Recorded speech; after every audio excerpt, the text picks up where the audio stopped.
The sound came first. Not a crash, not a scream, but the absence of both. A blankness on the frequency that no one at Lay Airfield wanted to name. Radios are accustomed to failure. Static is their natural state. But this was different. This was a quiet that felt intentional, as though someone had decided the conversation was over. Amelia Earhart had always believed silence was a form of language. She learned it early, in cockpits where engines roared loud enough to erase thought, and later in rooms full of men who spoke past her as if she were furniture. Silence could mean defiance, it could mean calculation, it could mean fear disciplined into stillness. On the morning of July 2, 1937, as the Electra lifted into the pale Pacific light, Amelia wore silence the way she wore her leather jacket, familiar, protective, slightly worn at the seams. Fred Noonan sat beside her, methodical as a watchmaker, already absorbed in numbers that floated invisibly around his head. He trusted math more than weather, charts more than people. Amelia trusted motion. Between them lay a habit of not asking certain questions. The plane carried more than fuel and maps. It carried weight that could not be logged, an obligation that had been agreed to without signatures, instructions given without paper. Amelia had insisted on that. Paper remembered too much. In Washington 3 weeks earlier, the room had been windowless and polite, the kind of politeness that comes from men who believe history already belongs to them. "You're already flying over the Pacific," one of them had said, as though that settled everything. "All we're asking is that you look a little more closely." She had not been surprised.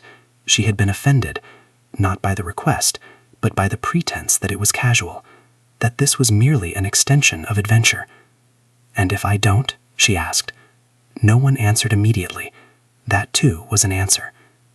Now, hours into the fright, the ocean below her appeared flat enough to walk on. The illusion comforted her. Illusions often did. She adjusted the throttle, listening not just to the engine, but to the rhythm beneath it, a slight irregularity she had noticed since the last refit in California. The engines were more powerful now, too powerful for a woman who was supposedly only chasing records. She wondered who else knew. Not George, not her husband, who loved her with a devotion that demanded ignorance. He had learned when not to ask. She had learned how to lie without lying, which was harder. Fred looked up briefly. "Cloud bank ahead." "I see it." She always did. The first clue was the camera. It was mounted behind a false panel, accessible only if you knew where to press. Amelia had practiced opening it with her eyes closed. She told herself it was for safety, for documentation, for history. She did not tell herself what the men in Washington had said about the islands, how they were changing, how the Japanese were no longer content with secrecy of their own. She flew lower than planned, just a little, enough to see shapes resolve into structures, lines into runways, enough for the camera to do its quiet work. Fred did not comment. That was his silence. He had his own reasons for being here, reasons that had nothing to do with patriotism and everything to do with redemption. Once, years ago, he had been wrong when it mattered. He had been trying to correct that ever since. Hours later, when the radio crackled, Amelia felt relief before she felt concern. "This is Itasca, receiving you weakly." She leaned forward, voice steady. "We must be on you, but cannot see you. Gas is running low." It was the truth, mostly. Truth had degrees, like altitude. Then came the silence again. Not immediate, not dramatic. It seeped in. Signals repeated, unanswered. Amelia circled, calculating, recalculating. The maps no longer agreed with the sky. The horizon curved wrong. Fred's hand paused over his instruments. That hesitation was another clue, though Amelia did not yet know it. He was seeing something that did not fit. He was deciding whether to speak. They never crashed. That was the lie history would tell, because it was easier. Crashes are honest. They absolve everyone who was not on board. What happened instead began with land that should not have been there. A thin line, darker than the sea. Amelia descended cautiously, heart beating not with fear but with recognition. She had been trained to notice what others overlooked. This island had not been on her chart, or perhaps it had been erased. They landed on a strip that looked unfinished, abandoned, yet watched. She cut the engines and listened. Silence again, but now it pressed from all sides. Men appeared eventually, not soldiers at first glance, workers perhaps, but their posture was wrong, their curiosity too measured. Fred spoke quietly. "Amelia, I know." They were escorted without being touched. That too mattered. Violence would have been simpler. Saipan came later. Names always come later. The room where she was questioned smelled faintly of ink and metal. The man across from her spoke English carefully, like someone handling glass. "You are not lost," he said. She smiled. "Neither are you." He did not smile back. In Washington, months later, a file would be opened and never closed. In it would be transcripts that contradicted themselves, testimonies that suggested too much and said too little. George would insist she had secrets. He would be dismissed as grieving. The public would accept the ocean. They always did. But silence, Amelia knew now, could be curated, maintained, used. As night fell on Saipan, she wondered, not for the first time, whether the mission had ever been reconnaissance at all, whether the photographs mattered less than the disappearance itself. Some truths she was beginning to understand were most useful when unresolved. And somewhere, far across the Pacific, radios continued to listen to a frequency that would never speak again. Silence did not mean stillness. That was Amelia's first correction to herself after 3 days in Saipan. Silence was active here. It moved through corridors, settled into pauses between sentences, shaped what people dared not finish saying. The island hummed with life, engines in the harbor, insects in the heat, voices beyond walls. But around her, silence was curated, maintained with care, like an exhibit. They did not imprison her in the way she had imagined imprisonment. No bars, no locks she could see. Her room had a bed, a desk, a window that opened onto palms cut with military precision. Freedom was suggested, not granted. She understood the technique immediately.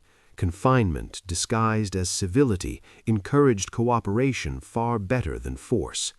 Fred was housed elsewhere. That separation was deliberate. Shared captivity creates alliances too strong to manage. The man who questioned her returned each afternoon at the same hour, Commander Nakamura, though he never insisted on the title. He asked questions that seemed almost aimless about navigation, weather patterns, American newspapers, but each was angled carefully, probing for confirmation rather than discovery. Amelia answered with equal care, never quite lying, never quite revealing. She spoke as a pilot, not as a messenger. "You are very calm," Nakamura observed one day, setting aside his notebook. "I fly airplanes. Perspective helps." He nodded.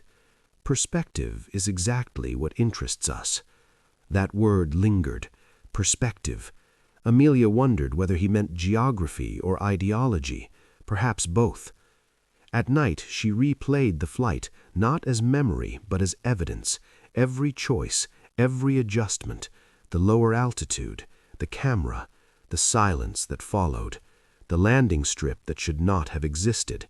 None of it felt accidental anymore. It felt prepared, as if the flight had been designed not to end, but to disappear. The false assumption planted early, she saw it now, was that she was the subject of the mission, that history would revolve around her courage, her failure, her fate. But sitting alone with the cicadas drilling the dark, Amelia began to understand she was not the center. She was the means. In Washington, the men in the windowless room had spoken of reconnaissance, of photographs, of necessity. They had not spoken of aftermath, not of extraction, not of contingency. She had assumed competence. That was her error. Fred's error, she suspected, was deeper. When she finally saw him again, it was accidental, or staged well enough to appear so. They crossed paths in a courtyard under the pretense of fresh air. He looked thinner, older. His eyes flicked briefly to the guards before meeting hers. "You all right?" he asked, voice neutral. "I am," she said. "Are you?" He hesitated. That hesitation answered more than words. "They're not asking about the flight," he said quietly. "Not really." "No," Amelia agreed. "They're asking about what we represent." Fred gave a short, humorless smile. "Figures. I always hated symbolism." They did not speak again, but the exchange unsettled her. Fred had always been precise, anchored by numbers. If he was unmoored, something fundamental had shifted. Days blurred. Nakamura's questions became fewer, more philosophical. "Do you believe nations tell the truth?" he asked once. "They tell useful versions," Amelia replied. He considered this. "Then you understand why some truths are better unresolved." That night, Amelia dreamed of radios broadcasting endlessly into empty air. Not a distress call, but a performance. A signal meant to be heard precisely because no one would answer. The midpoint revelation came not in a confession, but in a document. It was placed on her desk without ceremony, a translated American memorandum dated weeks after her disappearance. She recognized the phrasing immediately, the tone of men who believed themselves stewards of destiny. Official position, loss at sea, no further inquiry advised. Below it, another page, an internal analysis, portions redacted. Value asset, status ambiguous, strategic advantage high. Amelia sat down slowly. The room felt smaller.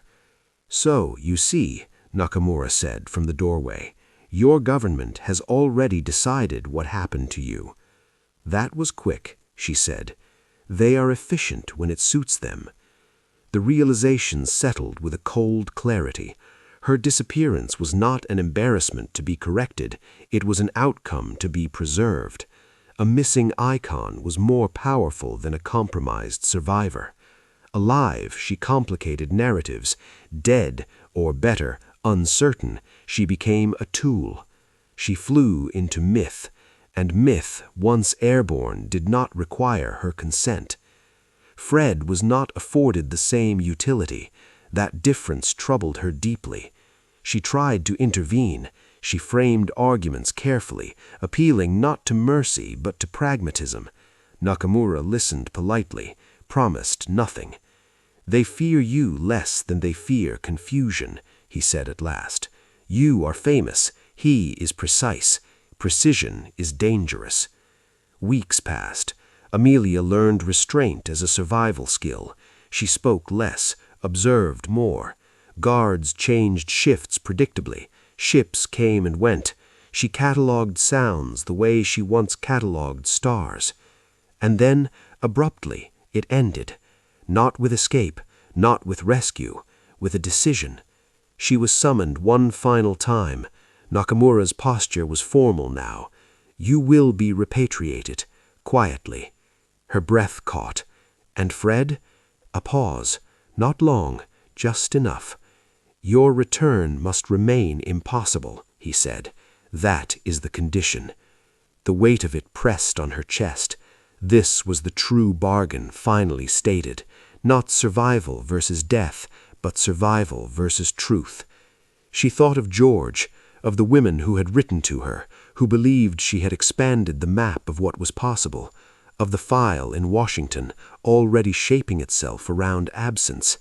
She also thought of Fred, whose mistakes had led him here, whose redemption now lay in someone else's silence. Memory, she realized, was not passive.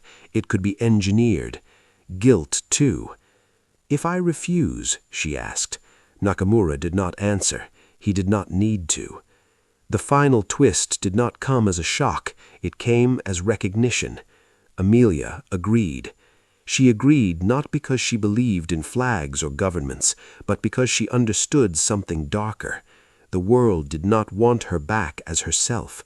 It wanted her as a question mark, a cautionary tale, a romantic mystery. She became complicit in her own erasure.